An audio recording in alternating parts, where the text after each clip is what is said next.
Et avec Talk Women, nous célébrons les femmes qui inspirent, qui changent les règles et qui bâtissent un avenir meilleur pour la RDC.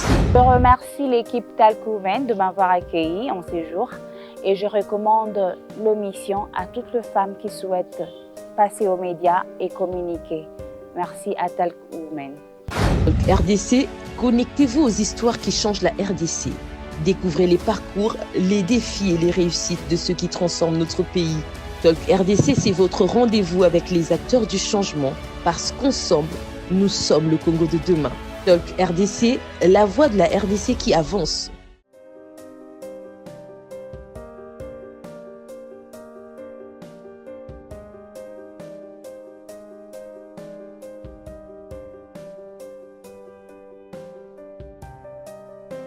La femme est un être exceptionnel en qui Dieu a logé un dépôt rempli de compétences, rempli de potentialités.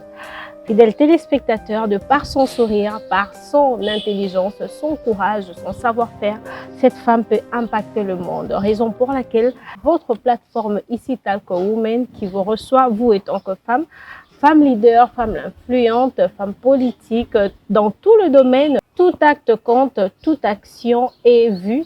Et toute action doit être soutenue. Raison pour laquelle, fidèles téléspectateurs, nous sommes ici heureux de recevoir pour vous aujourd'hui Madame Divine Mavakala, une des leaders dans notre pays, une femme qui continue à impacter, qui continue à influencer dans son domaine, bien sûr. Alors, nous vous souhaitons la bienvenue. Restez branchés, restez connectés pour suivre, pour découvrir ce qu'elle est, ce qu'elle a été et ce qu'elle est fruit de ce qu'elle produit aujourd'hui. Fidèles téléspectateurs, bienvenue à vous. Sans plus tarder, je m'en vais saluer mon invité. Bonjour Madame Divine. Bonjour. Bienvenue sur notre plateau.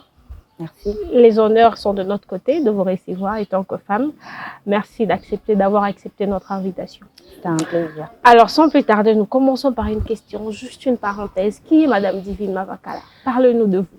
Madame Divine Mavakala est médecin généraliste. Elle est une femme, épouse, et elle a 2 enfants.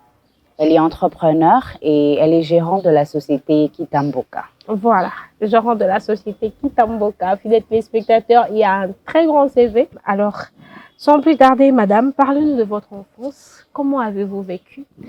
Madame Divine Mavakala a vécu une enfance comme tout le monde. Déjà. Et j'ai grandi sans figure paternelle. Ça veut dire j'étais séparée avec le figure paternel de très tôt. Et j'ai grandi avec une femme, une brave femme. Et c'est grâce à cette femme que je fais de moi la personne que je suis. Je me suis cultivée, je me suis rendue forte. Je fais de la vie un défi pour arriver à être celle que je suis aujourd'hui. D'une femme forte est née une autre femme forte. Alors, votre enfance, les rêves, les passions, parlez-nous-en. Déjà, étant enfant, je rêvais, comme toutes les filles, avoir un prince charmant. Je rêvais être médecin, parce que ça, c'est ma passion d'enfant, en tout cas. C'est vraiment mon rêve d'enfant. Et être différente, être forte. Déjà, la divine que je suis aujourd'hui en train de vous parler n'est pas la divine d'hier. La divine d'hier était une divine timide, enfermée en elle-même. Une divine pour parler, il fallait écrire parce que ça fait partie de mes passions aussi, l'écriture. Malgré que je n'ai pas encore fait sortir un récit, mais sinon, chez moi, j'ai plein de récits déjà écrits que je faisais quand j'étais enfant et d'autres en grandissant et tout. C'est vraiment une passion. Ça fait partie de mes passions. Il y a la médecine comme l'écriture aussi. Voilà un peu mes rêves d'enfant. Alors, la personne que vous êtes devenue aujourd'hui, y a-t-il un lien avec le rêve d'enfance? Oui, parce qu'aujourd'hui, je suis épouse. Voilà, vous êtes mariée. Oui, je suis mariée. Aujourd'hui, je suis épouse. Aujourd'hui, je suis médecin. Et aujourd'hui, je suis chef d'entreprise. Donc, ça veut dire que je suis différente. Voilà, par rapport à mon âge, je suis différente. Voilà. Tous les rêves accomplis. Non, pas le tout, mais quand même la grande partie. Grâce à Dieu. Oui. Alors, félicitations déjà, parce que vous avez accompli ce que vous rêvez depuis l'enfance. Alors, parlons un peu de la médecine. Vous venez de nous informer, vous allez nous dire que vous êtes médecin. Alors, quelle a été votre motivation? C'était juste le rêve, cette envie de devenir médecin, ou y a-t-il une autre motivation qui a encore renforcé ces besoins de devenir médecin? Étant enfant, on vivait avec une dame qui n'avait pas de moyens. Alors, ses enfants souffraient. Donc, je me rappelle jusqu'à ce jour, j'avais 11 ans ou 12 ans. Et ces enfants n'avaient pas accès aux soins. Et c'était facile pour nous parce que nous, on était affiliés à l'hôpital de la Banque centrale. C'était facile pour nous d'avoir de soins. Alors, cette femme, c'était difficile pour elle de donner le soin approprié à ses enfants. Alors, je m'étais fait un défi de devenir médecin pour essayer d'aider les autres. Voilà, c'était vraiment ça, ma passion pour la médecine. C'était pour devenir médecin pour aider les autres. Mais la médecine, déjà, pour les jeunes filles, on se dit, pour les jeunes filles qui veulent se marier, ça traîne beaucoup d'années. Comment avez-vous affronté? Vous êtes déterminée, la médecine, comment ça s'est passé? Bon, comme je l'ai dit, c'était une passion. La médecine était une passion. J'aimais ce que je faisais. Parce que je me rappelle à l'époque, mon défunt père voulait que je fasse l'économie. Parce que lui, il était à la Banque centrale. Vu que je suis son aîné, il voulait que je fasse l'économie. Alors, je me disais non, que c'était la médecine. Donc, c'était entre lui et moi. Alors, je fais la médecine. Oui. Et il me disait, si tu échouais, je me suis dit, je me fais un défi et je veux le faire. Et je suis médecin aujourd'hui. Oui, malgré les temps, mais je le fais. Malgré le temps. C'est un aspect pour les femmes parce que une femme qui veut se marier, déjà qui s'est dit, moi je veux... Non, je ne ferai pas. Je ferai peut-être des études qui prendront 3, 4 ans, 5 ans. Mais la médecine, c'est au-delà. Oui. Vous avez quand même fini. Oui, je finis. Vous avez fini. Alors aujourd'hui, vous êtes non seulement médecin, mais vous êtes aussi dans le monde entrepreneurial. Parlez-nous de votre produit, votre Ludmilk. Déjà, je voulais aborder sur l'entrepreneuriat. Parce que ce n'est pas quelque chose de passionnel, comme je parlais de la médecine. C'est pas quelque chose qui est venu de mes rêves et tout. L'entrepreneuriat, pour moi, c'était un défi. Parce que j'ai commencé à entreprendre quand j'étais dans le mariage déjà. Oui, j'ai commencé à entreprendre. Un autre défi encore. Quand j'étais déjà une mère, parce que je devais participer, parce que le gouvernement avait lancé un concours pour participer à un concours de plan d'affaires en 2021. Alors, j'avais des idées. Ma maman était... Là, vous étiez déjà mariée? Oui, j'étais déjà mariée. J'étais déjà mariée, mais j'avais de rêves, j'avais des idées.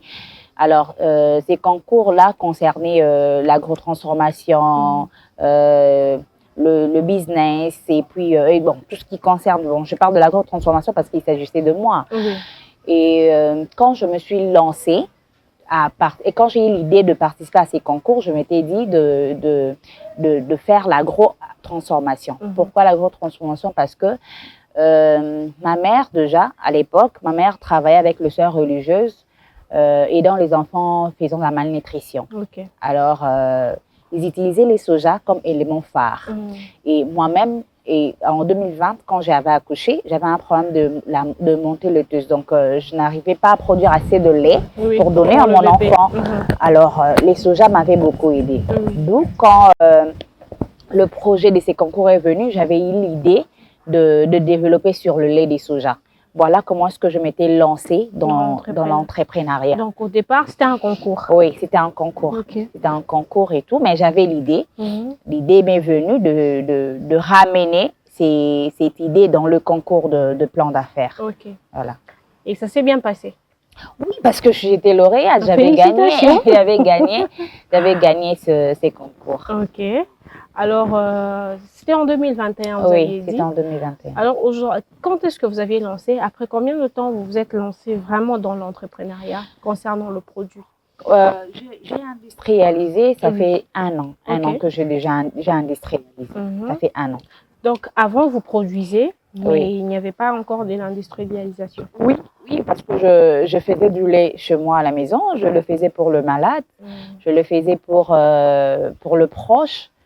Mais je ne l'avais pas industrialisé parce que pour industrialiser le lait, il fallait de machines, donc on avait plusieurs contraintes, d'où on ne pouvait que produire, parce que l'entrepreneuriat n'est pas seulement de tout avoir. J'avais commencé avec ce que j'avais. Je dirais que j'avais déjà commencé l'entrepreneuriat depuis 2021 parce que j'avais la formation et j'avais... Vous produisez aussi? Oui, j'ai produisé déjà, mais depuis que j'ai industrialisé, donc je fais de mon lait c'est qui est aujourd'hui, ça fait 1 an. Ça fait 1 an. Félicitations déjà. Madame, alors comment vous faites? Vous avez commencé dans le mariage. Quelles sont les contraintes que vous avez rencontrées? D'une autre part, vous avez un bébé. D'une autre part, c'est le projet. D'une autre part, c'est l'accomplissement de l'homme. Comment vous avez géré?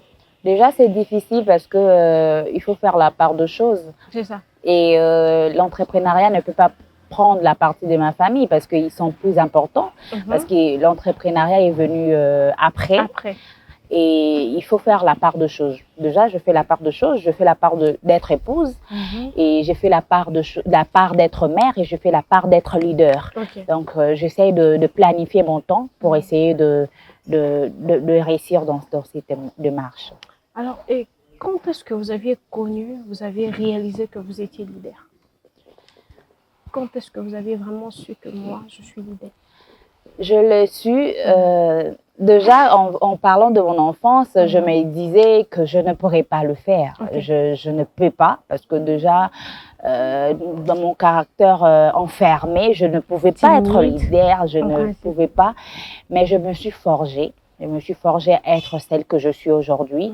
Je me suis formée mentalement et je me suis formée, je dirais, comment je peux dire ça? Je dis des formations me permettant d'être celle que je suis. Déjà, je salue l'IF Entrepreneuriat parce que c'est grâce à eux que j'ai eu de formation en entrepreneuriat et je suis la personne que je suis aujourd'hui. Alors, le domaine entrepreneurial s'est lancé, a toujours été un défi. Vous en avez rencontré aussi. Alors, parlez-nous-en dans le secteur des Ludmilk. Dans le secteur agroalimentaire, pour faire Ludmilk, j'ai rencontré plusieurs difficultés. Déjà, les contraintes étaient que les machines pour la transformation n'existaient pas au Congo. Il fallait avoir de machines ailleurs. Il fallait former le technicien pour la transformation. Parce qu'au Congo, déjà, les machines qui ne sont pas ici, et il faut encore former les gens pour utiliser ces machines. Il faut former en agroalimentaire pour que ces gens comprennent ce que tu fais.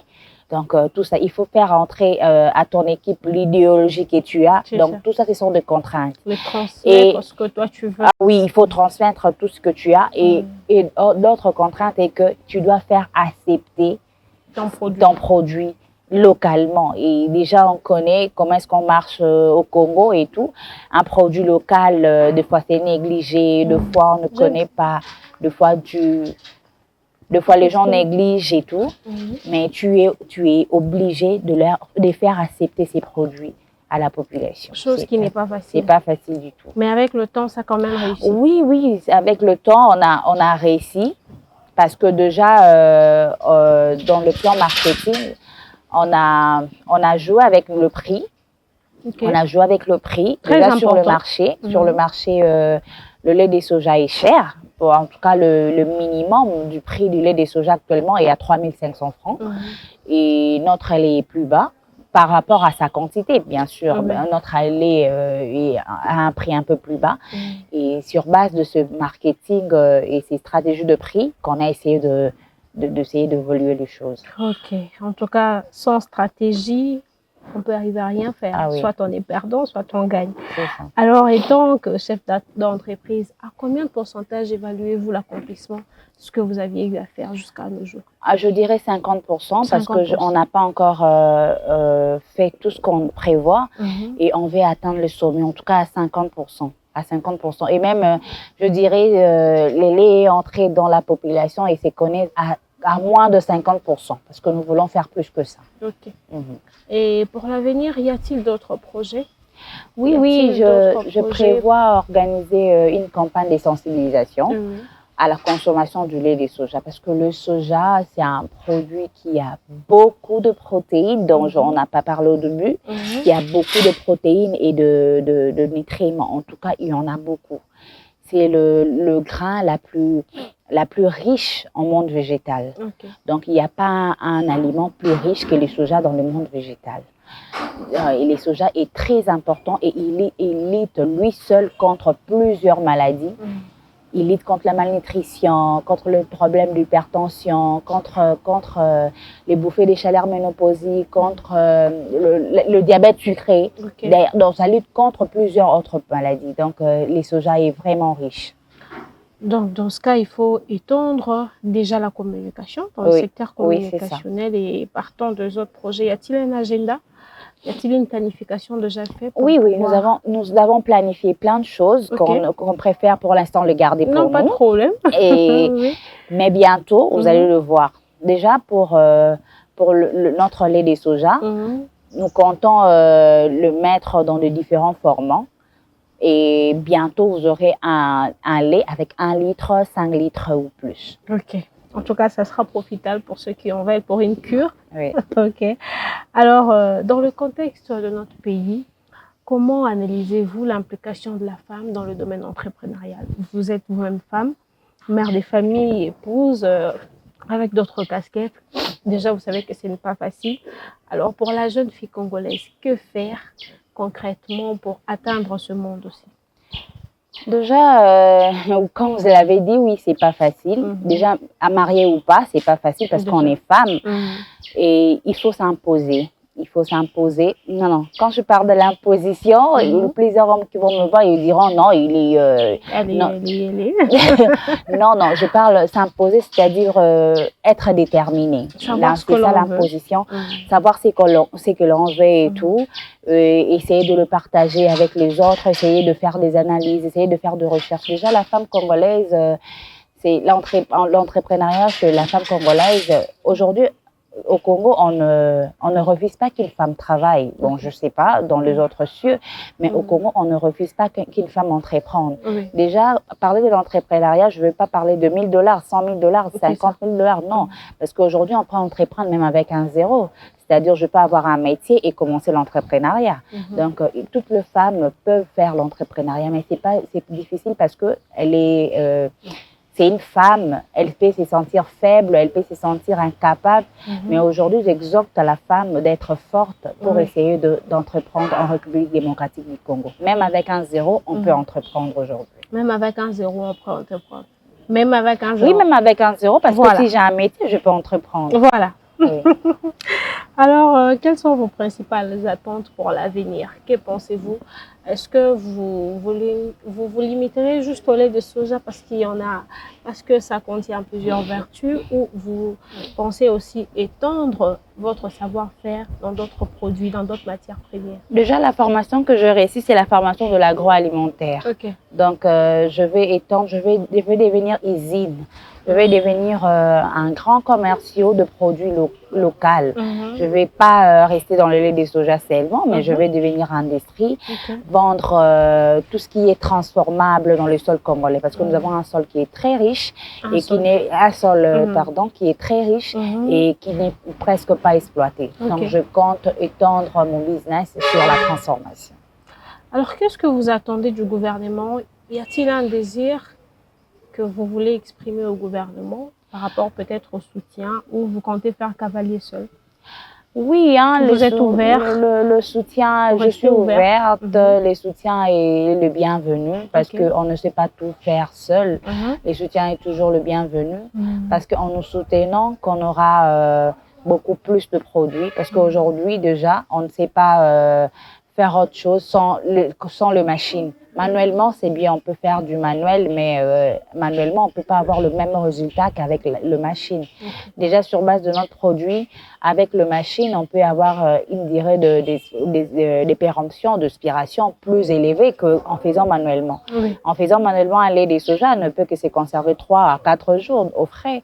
Mais avec le machine, en pasteurisant, vous aurez plus de temps de garder ces laits. Donc, en tout cas, de l'aide est le bienvenu. Alors, parlez-nous un peu de l'UTMILK en ce qui concerne la loi de l'offre et de la demande. Comment ça se passe? L'UTMILK, déjà au début, on était contraints dans le vente de notre lait parce qu'il y avait un problème d'acceptabilité.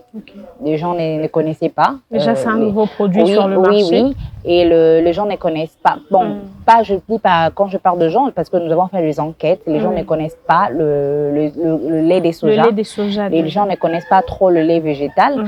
Alors, nous avons commencé à faire entrer l'Udnik dans les hôpitaux où c'était vraiment visible, où l'importance était vraiment plus visible que dans les autres parties. Et c'est avec les hôpitaux, avec le corps soignant que nous avons fait entrer du lait et le faire accepter. Et c'est après ça que nous avons essayé de contacter d'autres clients grossistes parce que nous préférons travailler avec les clients grossistes. Et c'est avec le client grossiste aujourd'hui que nous essayons avec notre prix qui est bas, nous essayons de vendre et faire entrer et le faire étendre dans la ville de Kinshasa. Et atteindre une grande partie de la population. Ah oui. Alors, par rapport à la concurrence, parce qu'on dit toujours qu'il faut connaître son adversaire pour bien jouer le jeu sur terrain. Alors, par rapport aux autres produits, comment vous vous retrouvez? Y a-t-il quelque chose à récupérer de l'autre côté ou vous vous sentez déjà très bien avec votre position? Y a-t-il à améliorer? Déjà, nos concurrents, je le dis comme ça, nos concurrents sont forts parce que la majorité de nos concurrents sont étrangers. Et d'où nous les connaissons, nous connaissons leurs forces et nous connaissons leurs faiblesses. Alors, nous essayons de travailler avec la faiblesse du concurrent, malgré qu'ils ont déjà des racines.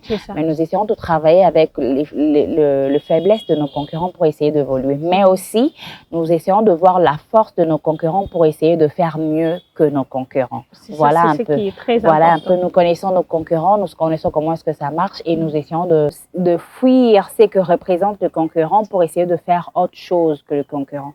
Déjà, sur base de la présentation de nos produits, nous n'avons pas le même marque d'emballage et nous avons choisi de sortir hors ce qu'ils font. Et nous avons d'autres stratégies qui nous permettent de nous dissocier aux concurrents. Alors pour vouloir atteindre la grande partie de la population congolaise, vous envisagez de conférences? Qu'est-ce que vous envisagez pour que le produit Ludmilk puisse atteindre la grande partie de la population? Nous utilisons les réseaux sociaux. Déjà? Oui, nous utilisons les réseaux sociaux, nous utilisons les hôpitaux, le corps soignant pour essayer de propager sur notre lait. Et aussi, nous avons prévu organiser une campagne de sensibilisation dans la ville de Kinshasa pour essayer de parler en long et en large de notre lait de soja. Très belle initiative déjà. Alors, l'entrepreneuriat, en fait, le monde entrepreneurial pour la jeune fille congolaise, quelle lecture faites-vous? Le jeune entrepreneuriat n'est pas facile comme les autres y pensent. L'entrepreneuriat aussi n'est pas aussi trop difficile comme les gens se les disent. Il faut être déterminé. Dans l'entrepreneuriat, c'est la détermination. Il faut être déterminé, il faut savoir ce qu'on veut et il faut exécuter ce qu'on veut. Voilà, il ne faut pas seulement rester dans le rêve. Alors, déjà, il faut d'abord rêver. L'entrepreneuriat, c'est ça, il faut rêver. Et il faut faire de ses rêves une réalisation, si on fait ça. Alors, à cette jeune femme qui vous a suivi avec un parcours si excellent, qu'est-ce que vous la dites? De quelle manière vous allez l'encourager? À la femme congolaise, à la femme quinoise que je suis aussi. Donc, adressez-vous à elle. Oui, je dirais que cette femme soit d'abord, que cette femme rêve. En premier lieu, que cette femme ait de rêves. Après avoir rêvé, que cette femme essaye de forger ce rêve. En ayant de formations, de renseignements, en faisant de recherches sur le rêve auquel elle veut réaliser. Après avoir rêvé, que cette femme prie. Moi, je parle de moi parce que je parle de la prière, parce que je ne serais pas celle que je suis sans la prière, sans Dieu. De placer Dieu au devant et d'être déterminée. Parce que dans l'entrepreneuriat, on ne va pas toujours réussir. Il n'y a pas que des approbations, il n'y aura pas que de mérite et tout. Il y aura des moments où il y aura des échecs et tout. Donc, elle doit être déterminée, savoir ce qu'elle veut pour essayer de réussir. Donc, si vous rassemblez tout ça, elle sera une grande femme demain. Une grande femme demain. Alors, madame, à la population congolaise, par rapport aux produits, quel message vous leur passez? La population qui n'était peut-être pas informée, mais qui, à partir de votre exposé, se sont maintenant informés, se sont capables de consommer. De quelle manière leur encourager? Je demande à tout le monde de consommer notre lait de soja. Je ne parle pas que de notre lait parce que moi, comme je l'ai dit au début, je ne vends pas que ma marque, mais je vends aussi le bienfait de ma marque. De consommer le lait végétal parce que le lait végétal a plusieurs influences sur la santé humaine par rapport aux autres laits pour ne pas faire la différence et tout.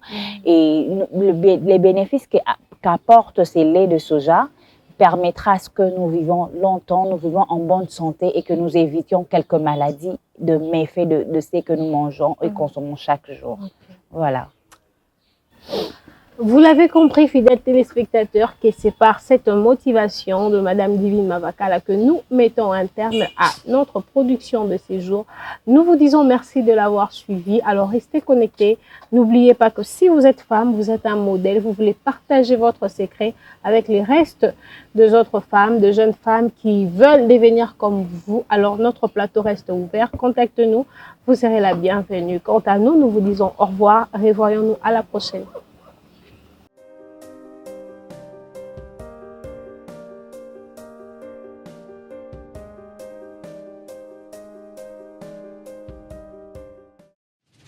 La République démocratique du Congo est en mouvement.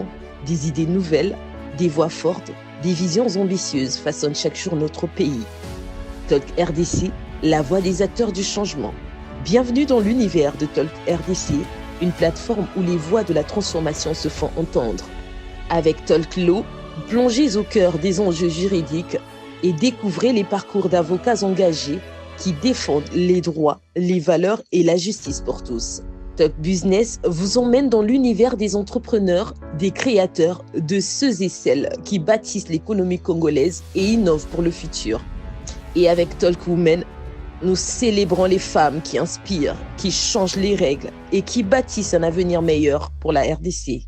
Talk RDC, connectez-vous aux histoires qui changent la RDC. Découvrez les parcours, les défis et les réussites de ceux qui transforment notre pays. Talk RDC, c'est votre rendez-vous avec les acteurs du changement, parce qu'ensemble, nous sommes le Congo de demain. Talk RDC, la voix de la RDC qui avance. Suivez-nous dès maintenant sur nos plateformes en ligne.